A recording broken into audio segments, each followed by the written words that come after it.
but the samples so far have revealed positive results that this is methamphetamine hydrochloride to the tune of 530 kilos that was apprehended in Mexico, Pampanga in a warehouse.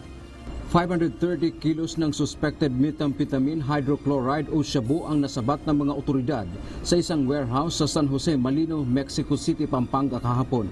Tinatayang nagkakahalaga ito ng 3.6 billion pesos.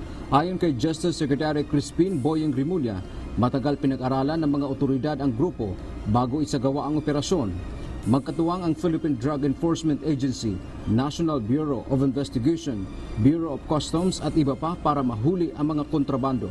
Hawak na ngayon ng NBI ang listahan ng mga personalidad na sangkot o kailangang arestuhin. Kasama rin sa investigasyon kung papaano nakalusot sa BOC ang mga illegal na droga.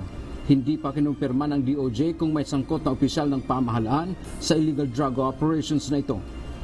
Ang ating tinitingnan dito, kung yung workings ng lahat ng government officers that can possibly interdict it, kung paano nakakalusot sa kanila pagdating ng panahon.